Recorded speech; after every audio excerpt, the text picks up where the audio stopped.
Welcome to the Transformation Institute's podcast for change. Here is our host, Omari Jahi Aton. Hey, welcome back to the Transformation Institute podcast for change, y'all. I'm your host, Omari Jahi, and it's Thursday night, y'all, and we are back again here, and we are in the heart of Black History Month. You know, we spend a whole lot of time looking back at the chains that our ancestors broke physically. However, today we want to have a discussion on the invisible mental chains we are still wearing. Today we are talking about breaking family curses and deciding right now that the trauma stops with us. So let me do this by starting off by introducing my co-host. Please put your hands together for my girl Vanessa, my man Will. He back on the saddle again. Welcome back, Will. We got V in the building, Londa, cousin Brenda, and me too, Kim. Oh man, we got a full house tonight, man. All we missing is Darlene. But hey, Londa just went away. Yeah, well, we ain't gonna even go there. But anyway, welcome to the Transformation Institute podcast, y'all. Thank you all for being on. Also, be mindful that we do have where you can put your comments and suggestions in the comment section, you know, and we will get to your comments as we can. Sometimes we're not able to get right to them, but we'll get to them as soon as we can. So tonight, our conversation is going to be about breaking family curses, creating a better tomorrow for our families today. So with that being said, I guess we need to probably start off with talking about, you know, what is a curse? What kind of curse are we talking about? Defining what a curse is. Well, we're not talking about no voodoo stuff or no magic. We're talking about patterns, you know, generational family patterns that we keep repeating. You know, to give you an example, you know, and I think I've used this before. You know, my father was married before he married my mother. They didn't have any children.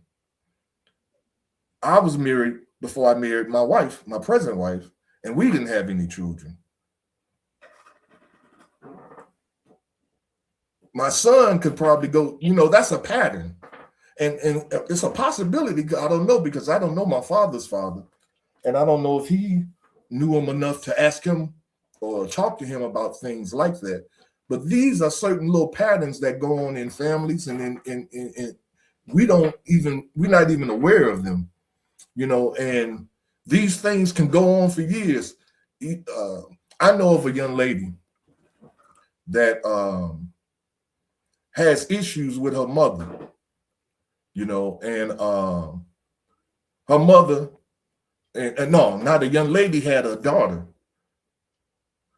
And then the daughter, when she grew up, she had issues with her mama. Now that those issues, there's something going on in that family tree that's causing these issues, but nobody seems to be able to be brave enough to investigate or whatever to say the buck stops with me. And that's kind of what we're talking about tonight. So what do you guys think about, or do you guys know of any family curses, or maybe if you know of some in your family that are constantly being repeated? You can see them in your young nieces and nephews or grandchildren or whatever. Certain little, we calling them curses because we keep doing them over and over again. What do you all think? I'm gonna play that song. I'm gonna play that song. Do, do, do, do, do. I know. I mean, me personally, I come from a family of addiction.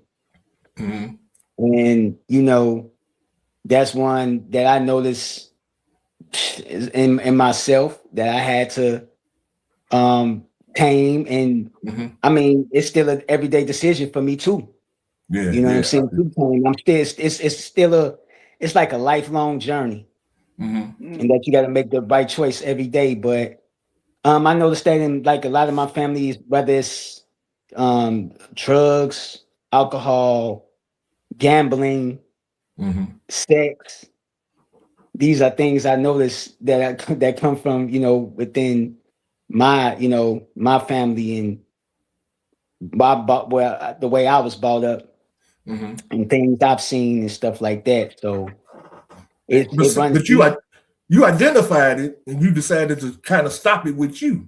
Whereas other Yeah, people in your family probably was just wasn't even recognizing it was a cycle, you know. right. It just been passed on to them. And then it's just kind Mm-hmm. of like, you don't have the will to like want to stop or break it because it's just like such a habit, and it becomes Mm-hmm. such a habit that it just becomes a way of life.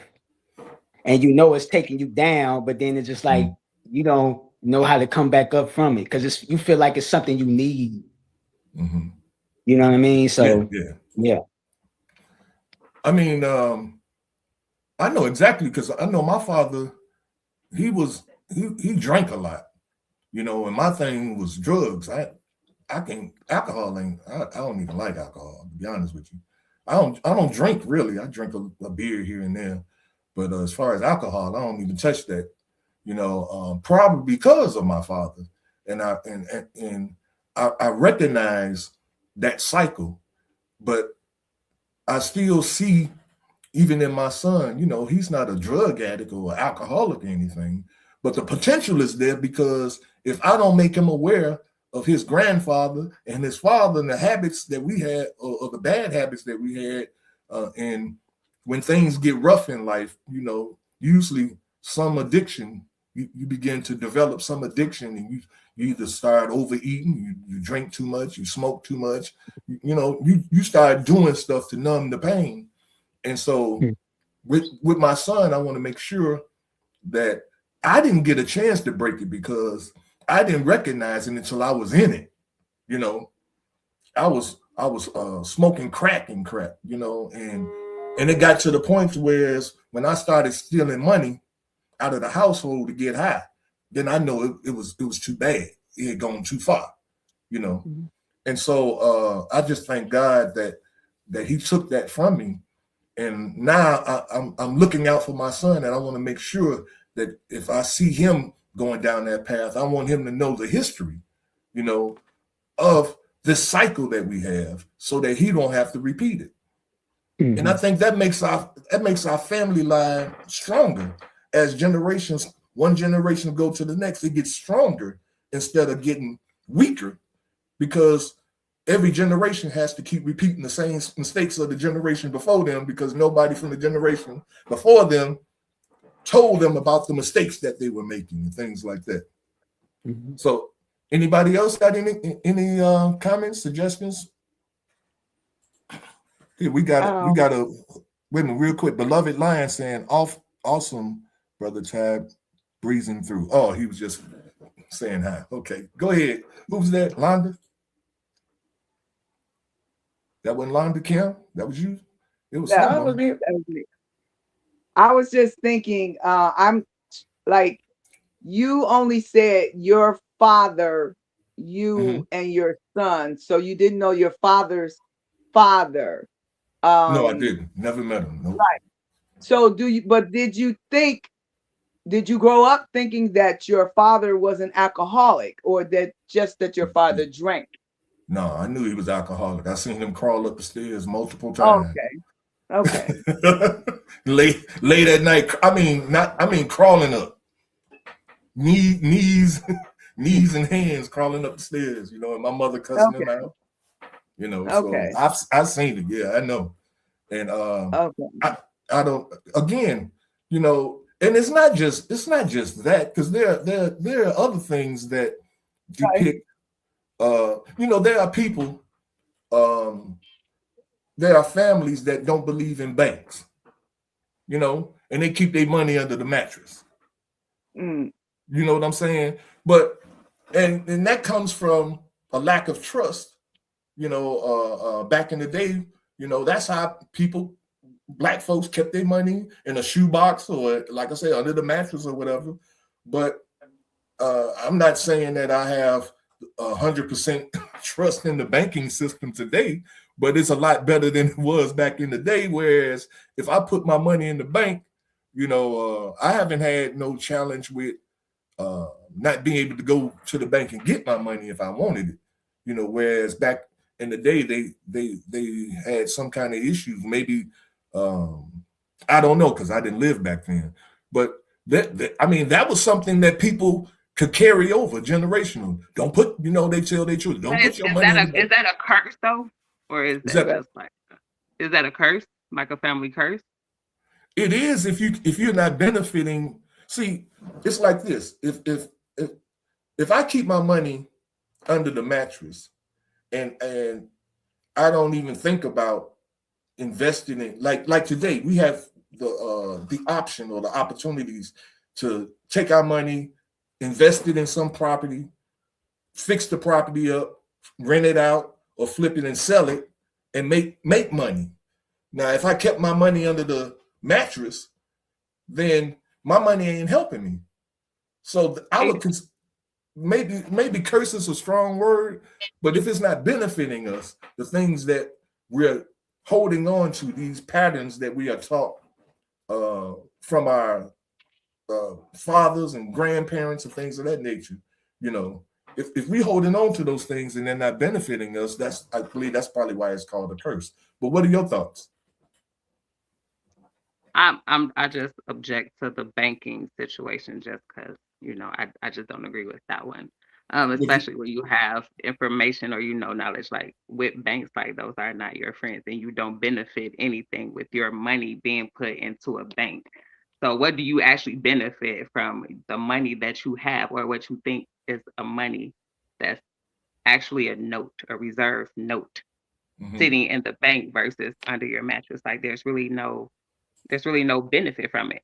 And if nobody, and I mean absolutely nobody that I know of personally, actually reads the documents that they sign with the bank or know that they have a signature on file and what the bank does with all of those things behind closed doors. So it's probably safer for you to actually have at home because you're really not benefiting anything from it. But again, that part goes with financial literacy. I don't think it has nothing to do with a curse. I think that's part of financial literacy and the things that are being withheld from us personally. Well, okay, I can agree with that. I guess if your mom or your grandmother did it, and then your mom did it, and then you did it, and you all never invested anything, you had an attitude about it, and it, your monies weren't growing, or I don't know, maybe you could call it a curse then, because in these years now, like 2026, if somebody is still, say they 30 years old and saying, I'm just putting my money under under my sheet, or whatever, that may seem like a curse. But I do know of a few people who, I don't know if their parents or grandparents didn't put monies in banks, but I know of a few people in this day and age who feel safer keeping their money at home. I mean, things have changed, but some people feel that things haven't changed necessarily for the better for us with the banks, because the bank savings accounts, they are ridiculously low. I mean, well, at least mine is. What they say, 1% I mean, that's kind of crazy to me. I guess maybe it may be something, but there are people today that I mean, and I was kind of surprised that they don't put their money there. But I mean, it's a thought. It kind of makes you think about it. Putting your money in a safe. For the average person, like the average person, not the wealthy, I'm gonna say the middle class people. I would say, what percentage do y'all think of the middle class people, the middle class working people that actually gets a paycheck bi-weekly, put their paychecks into a bank, and then rent or a mortgage comes out, the car note comes out, the insurances comes out? How much do you think they actually have left over after paying their day-to-day expenses? Like Not it's really much. not nothing left there. And whatever is left over, I'm sure they can actually keep at home for a rainy day, because my personal opinion is that if that bank was to shut down, if they were to go out of business, if their system was to fail, you have no idea how to recover your funds, but they have these IC insured just for me. So I don't think the mass majority are going to lose any benefits there.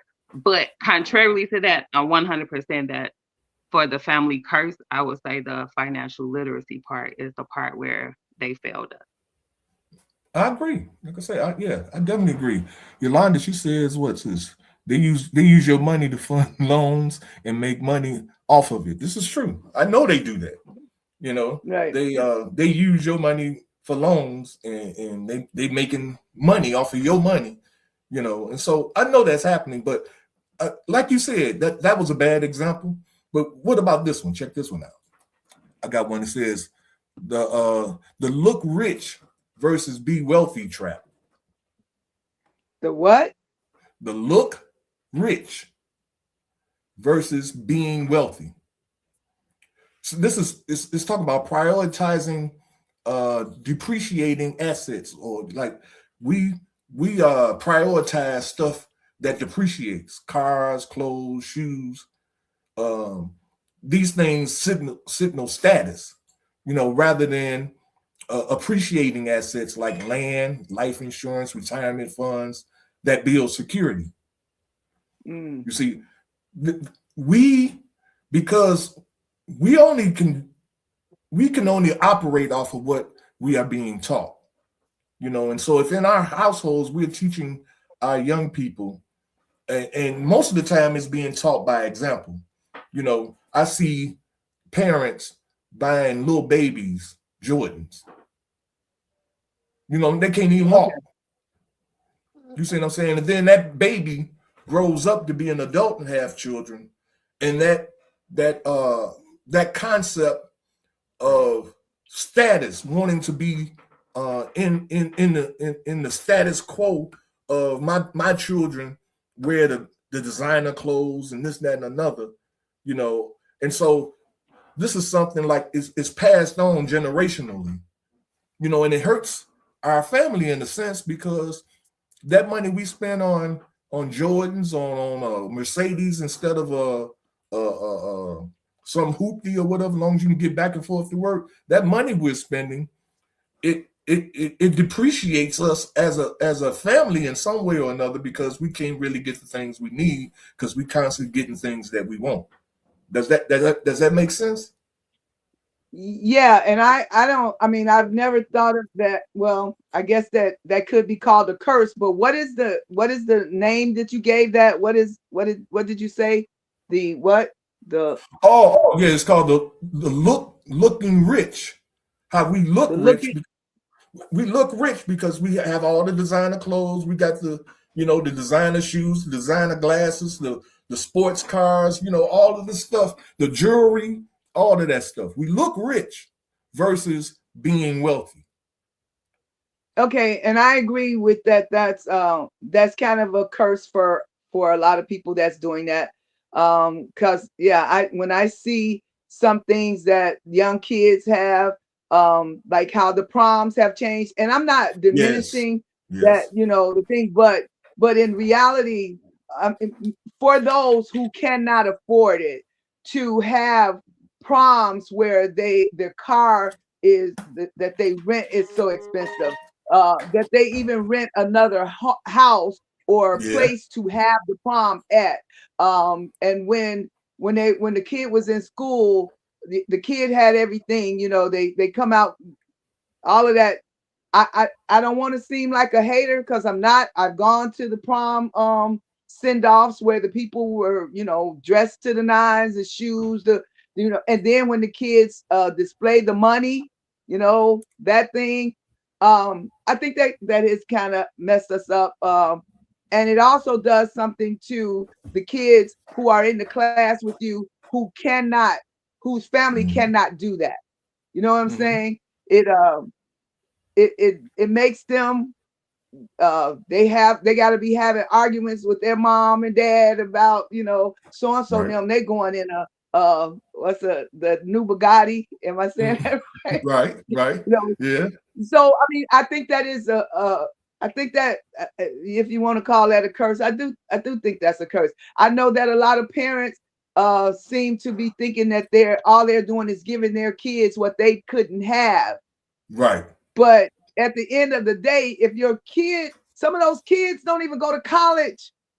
Some of those kids don't go to business school. Some of those kids just have that whole big old thing all through high school, and then they do nothing. And I don't know if if that teaches the parent something, or does the kid learn anything. So that could be called the curse, according to if you're going without so that this kid can be so dapper on prom. If a family is going without, then that is a curse in our families. That is, and I think that's terrible. I think this ties in kind of with the example Tyrone gave, and then Londa said it's touching on financial literacy. So that may be the curse itself right there, us being financially illiterate and passing it down, because if our parents taught us how to manage money better, then we would in turn teach our children how to manage money better. And then that would be that financial literacy curse. You're right. Because of the time now and society wanting to keep up with the Joneses more now than ever, I think that's why we're falling into this trap. Now, one thing's for sure is a lot of these people who are doing all of this, they can't afford it. And you're looking at them, and people are looking at them rather, and thinking, oh, they doing it big. They got it going on. And we don't see that they eating pork and beans and hot dogs like for 2 months straight, because they done played off all their money just to do that one big event and look big to everyone else. We've always had a problem with our culture trying to keep up with the Joneses, and the Joneses may have been the others. That being said, sometimes we didn't sit back and realize that while we were trying to keep up with the Joneses were rich, and they didn't spend their money like we do. When you look at us buying all the brand new Jordans when they first come out, or going broke for this just so we can say we have it, the rich people aren't doing that, baby. They got on what we used to call the little white girl shoes, the little cheap tennis shoes. They got those on. They got on little regular little polos. If we wear a polo, it's got to have somebody's name on it. It's got to pop. You feel like you got to do this and that. But again, that goes to how we teach and how we're taught, because when I was growing up, I didn't have to have all of these fancy things to feel like I was good or I belonged or whatever. But the things that I wanted, I had because I worked for them and got them. So it's sometimes it's about the way we're taught and how we teach our own, because there's nothing wrong with having nice things. But if you're going to let those nice things control you, that's the problem right there. Or if you can't pay your rent. Right. And somebody got to help you out. But families are catering to that too. Some families, not everybody. Some people do have the money, but some families are catering to that, because they'll help the kid look real good that day, and then they gotta kind of come help you pay your bills the next month, or it's the look. I think social media. I mean, I'm on social media. I'm on Facebook. I mean, I'm on there because I can talk to every cousin I got all over the world almost. But I'm not allowing social media to like make me do things to look good. I never want to have to look good, and it's not a brag. That's just who I was raised up to be. But I'm kind of saddened by a lot of things I mean, it's more than just that. The young boys who are, because to me, a lot of these young boys look alike with the dreads. I'm not hating on dreads. I'm just saying it's like a style of things. So now your son want to wear his hair like that. The little kids want to wear their hair like that. Everybody, but then they don't know the consequences behind that, with the crimes being done, and then they can can look at them and say he was a black boy with dreads. And yeah, he looked like he was the person we was looking for. And so they shot, and so they shoot him down. They shoot him. I mean, they a lot of things are done without thinking, without considering things. They're just doing it. When you display all that money at prom time and then get in a car and go somewhere, you don't know who else was watching, so they're gonna follow you, so that all that money you show, those kind of things. It's like doing stuff without thinking, But it's kind of it goes back to self-esteem. If we don't think much of ourselves, then we have to put things on externally. If we don't feel good about ourselves on the inside, but I bet people are not thinking that. They're not thinking that they don't feel good about themselves. No. I mean, they're not. They're just reacting to. It's kind of almost like if I see you and you're driving a nice SUV, and I'm driving a Ford Focus or something, and I'm like, oh man, why can't I have a Ford Focus?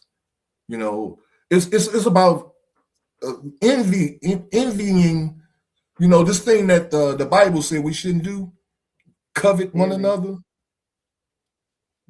Hello? Did somebody say something? No. Oh, I thought I heard somebody.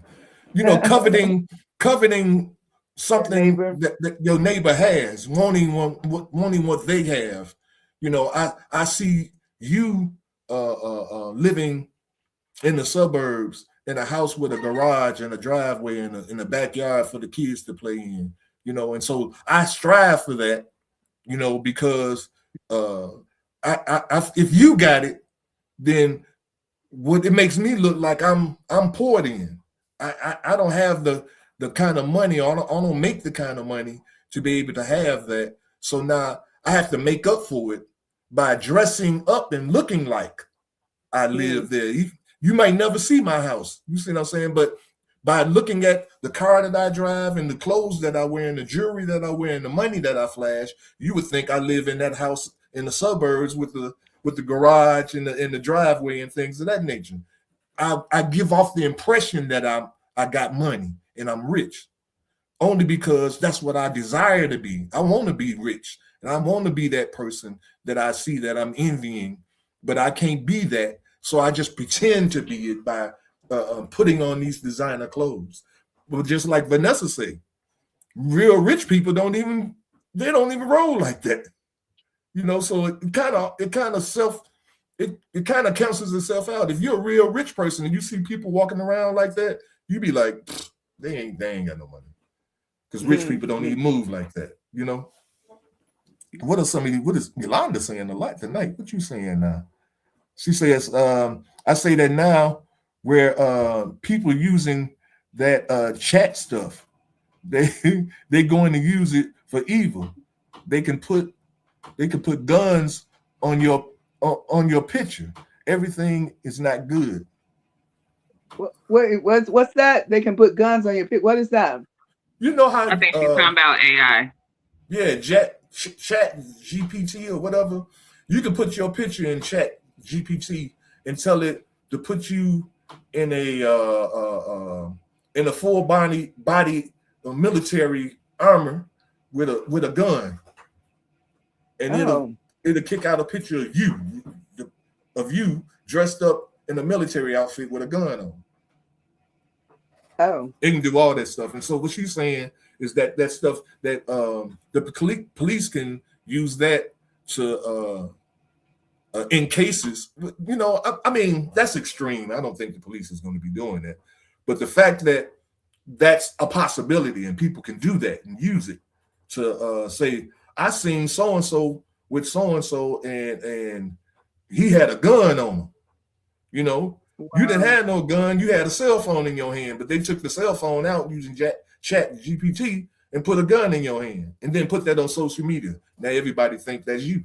You see what I'm saying? Wow. So Well, I think that's a curse too, is when we give the police or law enforcement, for lack of better words, too much, and I do mean too much credit to do harm towards us as the people, because I think we sometimes forget what their jobs and their description is. Nobody said that they had the power to actually kill. Their jobs are to serve and protect, and that's their 9 to 5, just like we clock into our 9 to 5. But the curse is that we have become so susceptible to their bad behavior and not do anything about it, that we have conditioned them to say that that's completely like okay. And so it just becomes a repetitive cycle. And it's kind of a curse because we do absolutely nothing. So I just can't fathom mentally or emotionally myself how somebody that went to an entire academy, you have been trained to deal with the mass public. You're trained for a hostile environment, and you just unalive people because you felt threatened when the other person has no weapons and you have the gun. You just use it because you don't know how to handle emotion. You felt threatened, but you're trained to deal with the public in hostile environments. So the people that you're talking to and communicating with they don't have any training on how to de-escalate a situation. That's where your training came in at. That's what you took an oath of office for. And we don't hold them accountable. And I think that is another curse for specific communities, especially ours, because nobody holds them accountable for unaliving our kids, literally. I don't think we know how to hold them accountable. You know, it's just like a mother that don't know how to love her kids because her mama never loved her or never showed her love. You know, or a father, a guy that never shows his kids any emotion because his daddy was unemotional. You know, we are what we are taught. You know, or who we are around. And as a people, we in the 60s, they protested and they did what they felt was a methodology by which to get things that they wanted done. But we view all that kind of stuff as old school now. We ain't picketing, we ain't marching, we ain't boycotting, we ain't doing all that stuff. So if we're not doing any of that stuff, then if nobody came up with nothing better or new or modern to do in order to get the results that the people like in the civil rights movement got, if we're not doing any of that, then we don't do nothing because we don't know nothing to do other than complain and just keep it moving. And that's what we do, you know. Some of us know, but I think like the whole part of, I wasn't given love by my parents, so therefore I don't know how to love. It's like I agree and disagree. I think that's a skill versus will type of ordeal, because you can come from a household, you can have multiple kids. Let's just say you have 5 and you were an alcoholic. It doesn't mean that all 5 of your kids are going to be an alcoholic. You may have one kid that becomes an alcoholic because that's what they've seen. And then you may have one that be like, hell no, I'm not doing that. I don't even drink because of what I've seen. That's a mentality of skill versus will. I don't want to do it because of what I've seen. I may have had childhood trauma, or another young lady may have had childhood trauma or not being loved correctly because she has mother issues. That doesn't mean she knows what not to do as a mother. So she may love her kids completely different by giving them something that she didn't receive. So I don't think that she's going to repeat the cycle by saying, because you didn't give it to me, I'm going to be effed up to my kids too. I don't think that that's how it goes. I think it's a skill versus will. And some people, I watch young men that didn't have their fathers become impeccable daddies because they show their kids the love that they wanted. So I can't totally agree with that. I think it depends on the person per se. But I think having an outlet or a safe space for, again, when we have like these topic of discussions, like Brenda said it a few, shows ago, though, like, what do we do after the show is over? What do our viewers do after the show is over? How do we help after our show is over? Then that's like pretty much when we get to it for the change. That's when the transformation happens. Right. Because the conversation that we're having is about instituting conversations that change. You know, just having this conversation tonight, somebody's going to change how they think about how they're teaching their children or what they're teaching their children. Because and if they're not teaching them anything, even, they have to understand that their children are learning just by watching them, by what they do. You know, I know of a woman that taught her children. She was a stickler, and it was a pet peeve of hers about lying. She hated for her children to lie to her, and she said, "You bet not lie to me. Don't you lie. That's the worst thing you do on the planet is to lie to me." And then she'll be on the phone talking, and somebody will come to the door, a bill collector or something. Well, bill collectors, that was back in the day, but let's say her girlfriend comes to the door, you know, and she say, "Tell her I'm not here. Tell her I'm not here." Now she's telling them to lie, but she was the main one saying that that's the worst thing that you can do. So now the children, she didn't teach, she's teaching them to lie, and she don't even understand that she's doing that. You see how these things can be done, and we ain't even aware that we are doing them because we just in our own little world, not thinking about how our children are perceiving our actions and our conversations and everything.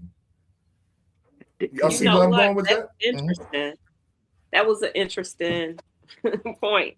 So I think back when we were growing up and probably what our parents was told, in that instance right there, I know for me, my mother would always say, "Do as I say, not as I do." So we knew, okay, we're supposed to do this regardless of what you do.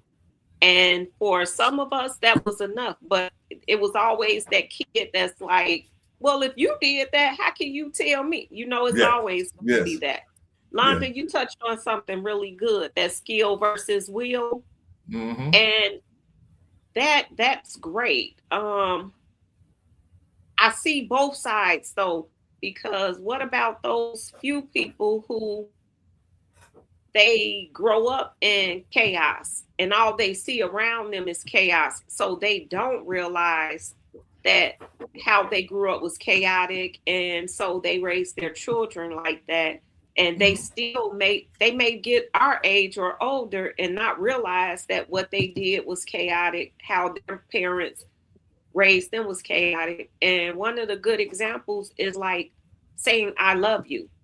A lot of people our age and older didn't grow up with parents that said "I love you."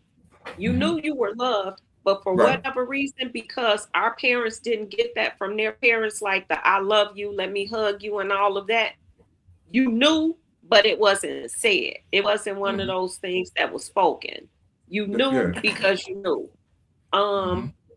But I do like that skill versus will, because there are many children who, like you said, grow up and see an absent father and say, "I'll never do this to my kids. I'm going to make sure I'm always in their life."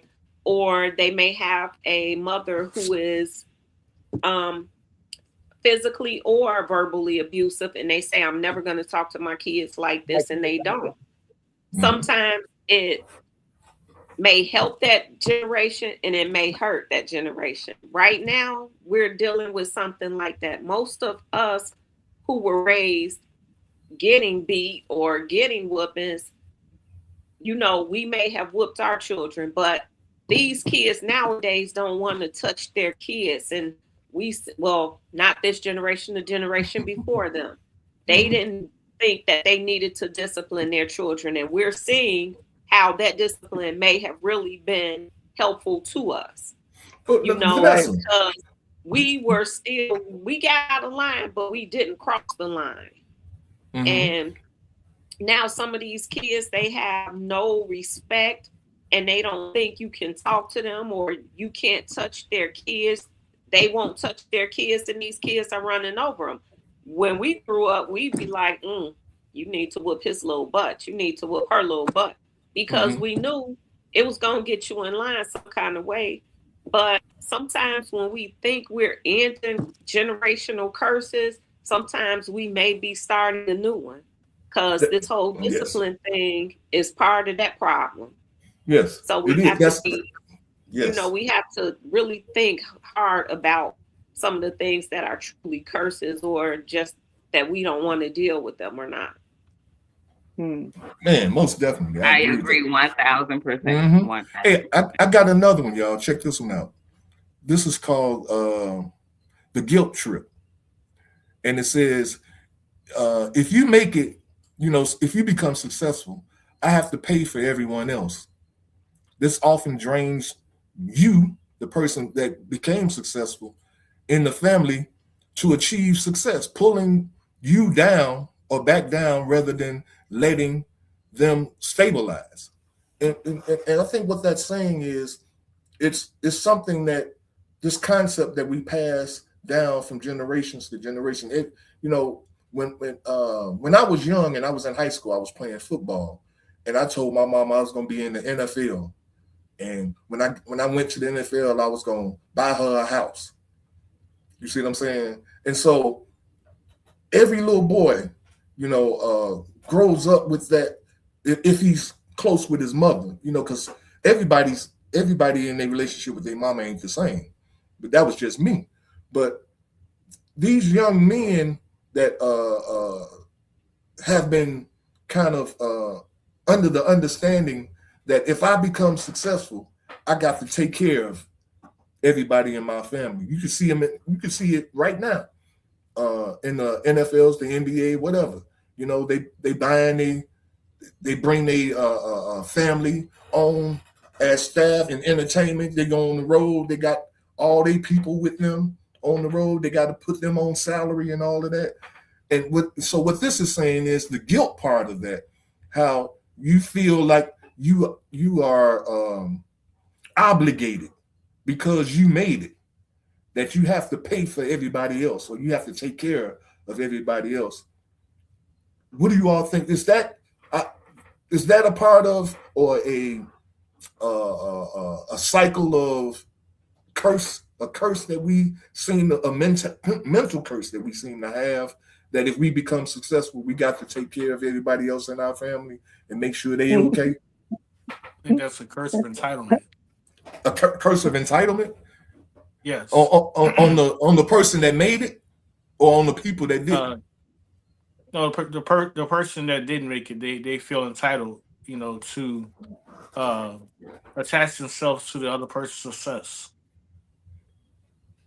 But that person that becomes successful has to believe it too, because they can say, "Hell no, I ain't giving you nothing, man. I made this money. You go get yours." That's what the guilt trip. That's what the guilt come in at, right? Because you can be made to think that you can be made to think that it's your obligation to do that. Yes. So. But do y'all think in this day and time that the people that made it is really feeling guilty and taking care of their families? Do y'all really think that's what's happening, or are they the people that made it saying exactly what you just said? No, hell no, this is my money, and all I'm gonna take care of is my mama. And sometimes, like you said, they didn't have a good relationship with their mom. They're not taking care of her either. I mean, that's what I see. Kind of seeing what it is now. I think it's the dynamic of the family. The dynamic of the family and how you were raised. If you were raised close knit and you all that you guys got, then yeah, more than likely you guys gonna think like that. But it all depends on how the nucleus of that family is, I think. I think it's a curse because your family always tell you got to take care of your family. You got to take care of your brothers and sisters if I'm not around. So it's like it's being passed down. That responsibility is being passed down onto you. Like, yeah, if you make it, you got to take care of your family. You got to take care of your brothers and sisters. So yeah, it's put on you, and it's like you got to carry that burden now. And then, but you pass that mindset gets passed down, because after we die, our children we passed that. Remember, take care of your brothers and sisters. Kids. I tell my daughter all the time, you your brother's keeper. Watch your brother. Look out for your brother. Tell it all the time. So yeah. So when you're saying that, are you saying you're not saying that for a bad reason? I mean, you're just really saying family. I mean, that's all she got, right? I mean, you got those 2 kids. You're not trying to guilt her. You're not trying to say because you made it or you got it, just give it to him. I mean, that's not a bad thing, right? You're not. But you're not they might take it because you constantly telling somebody, look out for your siblings. Look out for the family. Right. Yeah. And I agree that's not a bad thing, but it becomes a bad thing when you're looking out for your family. You become a crutch now. They don't do nothing with their life because you're gonna take care of them. You're gonna pay all their bills. If they go to jail, you're gonna go bail them out. You the cash machine now, the ATM. There's people who don't take care of. Right. I think it's subjective. If you grew up in a family like that, where, hey, we all look out for each other, we take care of each other, then I would think if someone came into something, then they would look out for their family. But we see where it hurts people and it helps some and hurts some. I think a lot of that too is about how the people around you that are asking for help or thinking that you have to help them. That makes a difference too, because if you're trying to guilt trip me like, oh well, I have this and you have this and that because I was always there, or I did this for you when we were younger, and if I didn't do this for you then, you wouldn't have that then. Some people play on people like that. That's where then maybe it's one of the bad ways. MC Hammer, remember when he went broke? Hammer was on top of the world. He wanted to help everybody, but everybody wasn't in it with Hammer for him to win. They were on his coattail because they could go different places. They could spend money, his money. But at the end of the day, when he started going broke, nobody was saying, hey, let's take up some money. Let's try to help Hammer out. Let's make sure he don't lose this or that. So sometimes when you pouring into other people, if they're not pouring back, you have to stop. It's as simple as that. We're seeing this right now in the social media, going crazy over Glorilla. One of her siblings is on there bashing her, but I don't know if she really is like as weird, and I'm saying weird because I think the girl is weird. The way she's coming on there, putting all their family business out there and trying to make Glorilla look bad. Because if that girl lose everything today, you still her sister. And if you're doing this just because you get so many hits or you get to go on somebody's talk show, I don't like that, because you could find another way. You could be on there praising your sister and get on did this, blah, blah, blah. And they'll be wanting to hear those stories too. She did what? No, they don't. No, they won't.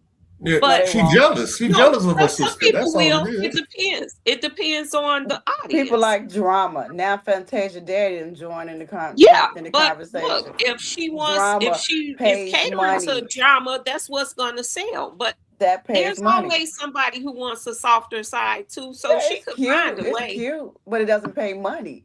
They want the fame and the fortune. You know what? And think about this. Because we got somebody that we talk about all the time about how they do stuff on the internet so they could get them hits for money. But it is about that, but it's about their character too. So let me ask you know who I'm talking about, but our friendly friend. Let me say this. At the end of the day, just like he has a choice to do things a better way, she does too. We don't have to air out all the family drama and talk bad about the family, because at the end of the day, you don't put all this dirt on the family name. Why would I want to do something for you? If you need a kidney tomorrow, now you got me thinking I don't even want to give you a kidney tomorrow. because you won't appreciate it. You probably won't take care of it. So a lot of times we do a lot of stuff to hurt our own selves and hurt our own. Yeah. And that's part of the curse right there. How we don't love each other. And Yolanda said something about it. Like, we'll do it for the clear people. Why can't we do it for our own? We need to learn how to love each other. I agree. What do you want to say, Kim? What was your comment? I want to say, like, if you don't do it for the day, it was like, well, you would block your blessing. So that's you putting a curse on me. I'm blocking my blessings, and this is not how the Lord say. So you cursing me that way. So just like everyone on this panel, if you win $1 million or a multi-million-dollar winner, do you feel that you're obligated to take care of your family, not your immediate family, your whole family? And they come to you and say, you blocking your blessing. The Lord not going to bless you. Well, girl, I thank you for that multi-million-dollar blessing that you just gave me. I appreciate it. I'm going to claim it in front of all these people. Thank you. I appreciate it. Tomorrow. Thank you. However, I got to say this. Y'all see what Sasa said? Just because you can count people don't mean you can count on people. This is true. Oh, what did you want to say, V? Hold on, V. What you want to say? Oh no, I was just saying about the mail. I was like, shit. First of all, when even nobody knew I had $1 million, I wouldn't even tell nobody I had $1 million. None of my friends. I mean, my friend, we cool, but I wouldn't tell nobody I had $1 million like that. You know what I'm saying? I just. But you know what gives it away? What gives it away? V, you pull up in a Porsche. That's how we do. That's my mentality, though. I wouldn't be pulling up in no Porsche, not with no $1 million. $1 million. I'm pulling the house off. The house getting paid off. I'm upgrading the house, so I'm gonna pay it off, get it upgraded. So when I want to pop it off later, I could pop it off for more than I bought it for. And then I'm gonna just, I'm gonna put, I got shit aligned. I'm gonna do something smart with it. You know what I'm saying? I'm gonna make more. And then if I want to help people, I can help my people. You know what I'm saying? Bring up the people who I know want to do something, so that I pull them up, and then I know they're going to go back and pull other people up. It's not just on me. Right. Yes. Right. Because even when they see that the house looks good, all you gotta say is, "Oh, I did a little something." Nobody has to know. People remember all you the got time. some money. You got some money. Right.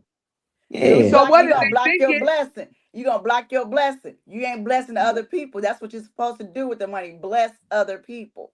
Nah, when they feel that I worked overtime. That's how I got the money. I worked overtime.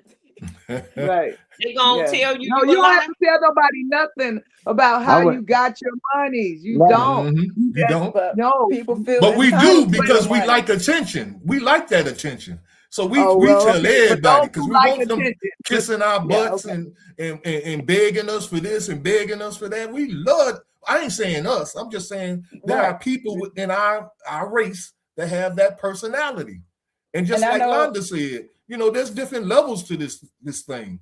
There are some people that, like V said, ain't gonna say nothing. They're gonna operate in the background. You know what I'm saying? And make things happen behind the scene and this and that and another. Then you got that person that's gonna want to put it all on Facebook and stand there showering themselves with the money, so everybody can see them. Yeah, oh, man. Like Goldie. Yeah. I'm telling you right now, if I win some money, you want to see me, you'll see my representative. So you see your representative, huh? Mm-hmm. And I do a video chat with everybody. Then they be on Facebook talking about how you didn't change. Everybody running away. So you see how money changed people? You can't even call her up. I had a number. She changed the number. Yes, it did. That's my people, representative with lack mentality. To my representative. Oh, well. Y'all already know I'm just gonna disappear. Disappear now, so it won't even be different. But you gonna go buy an island? My kids talking about some holding them for Bitcoin ransom. Nope. Now they tell you that's on them, but you ain't gonna find me. Money brings on other stuff. Having big money brings on other people will guilt trip you. Well, I mean, we only got about 6 minutes, y'all. Before we go into our my own siblings. Before we go into our closing remarks, I got one more thing I want to bring up here. And like you said, it's that family curse that you obligated to take care of the family. The curse of silence. The curse of silence. The family, they got lives and they living their best lives, doing their best things. They're not looking out for you. They're not taking care of you. Kim, you probably can't hear nobody talking, can you?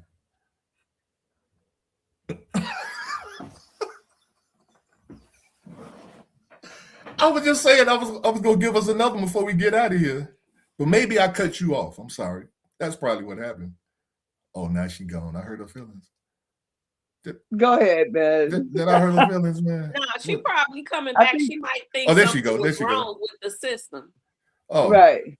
Yeah, she's back. Can you hear us? No, I can't. I couldn't hear y'all at first. Oh, I knew something was wrong. I was like, you probably can't hear us. I couldn't. I have to come back in. Okay, we good. All right, before we get out of here, the curse of silence. Now, this is dealing with about what happens in this house, stays in this house.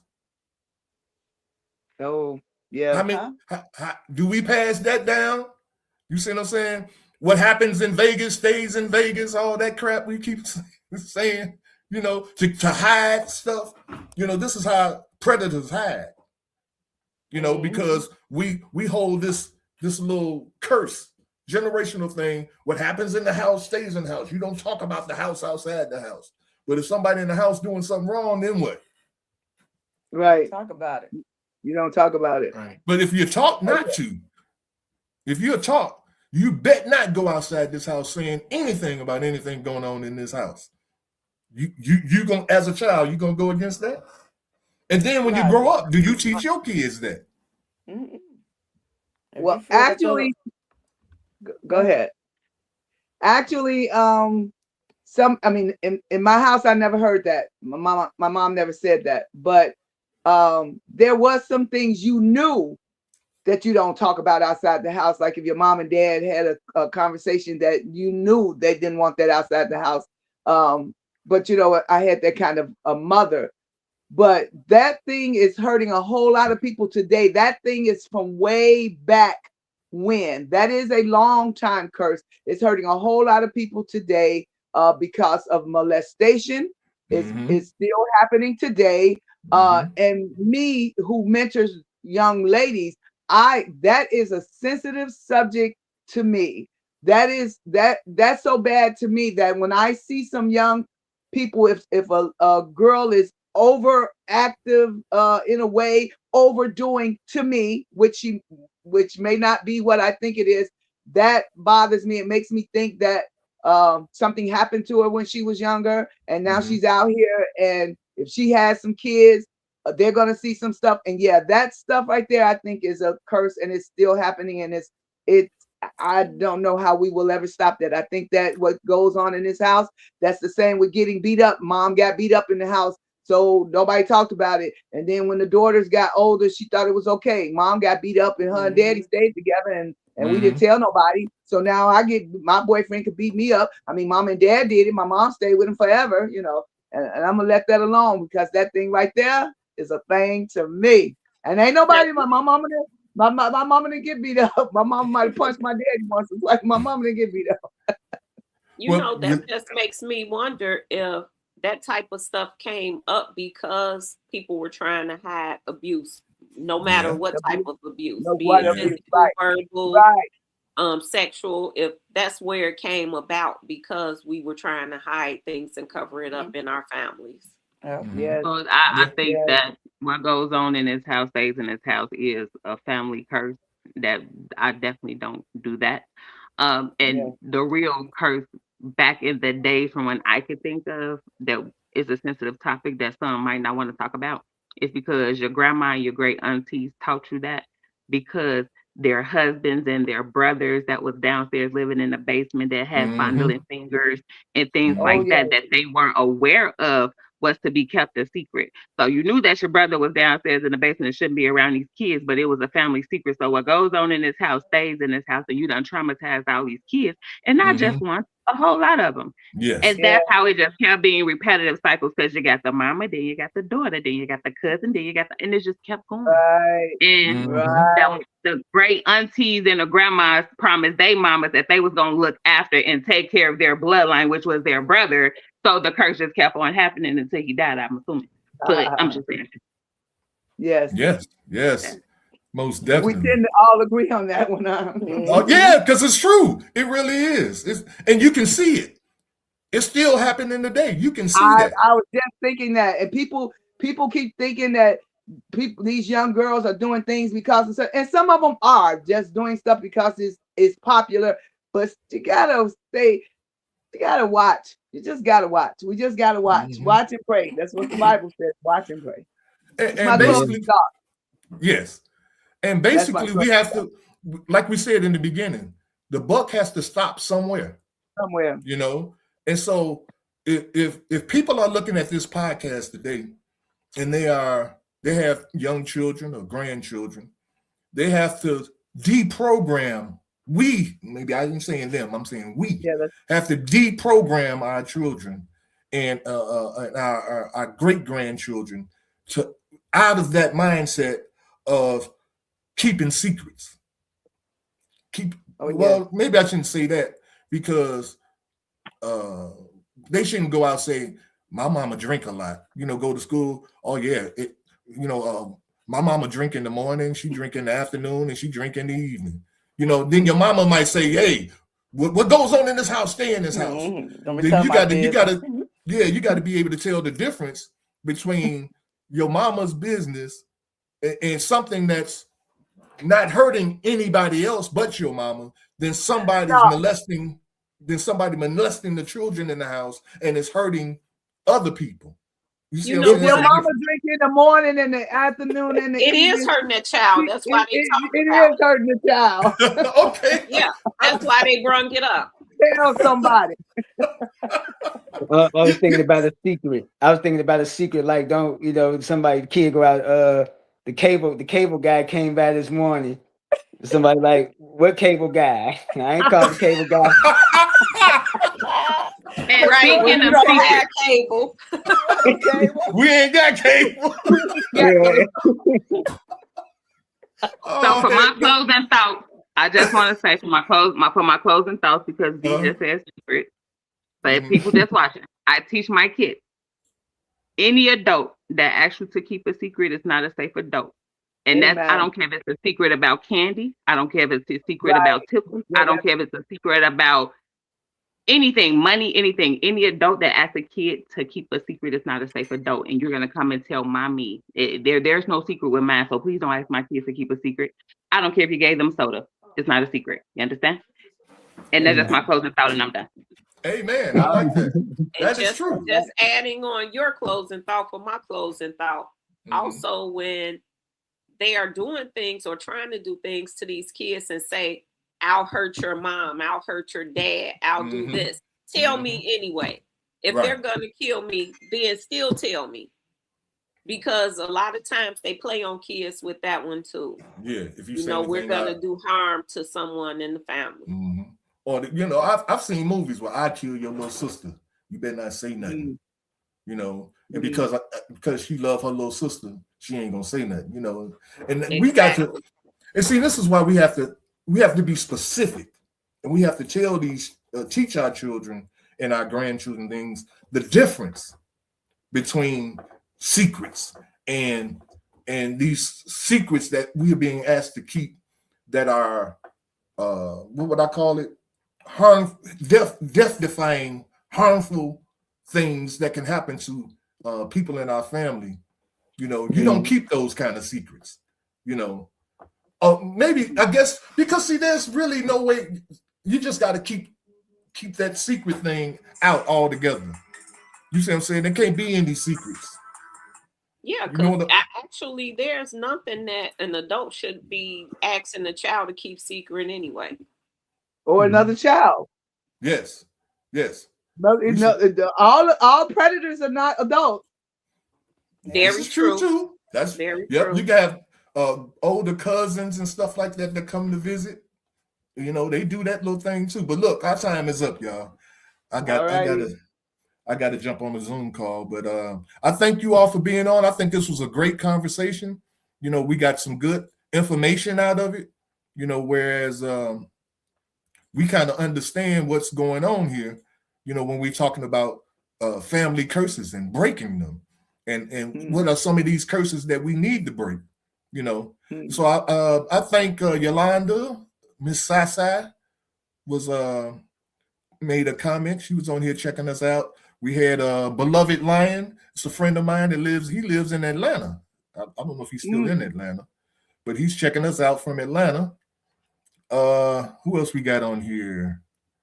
Who is that? Darlene was out.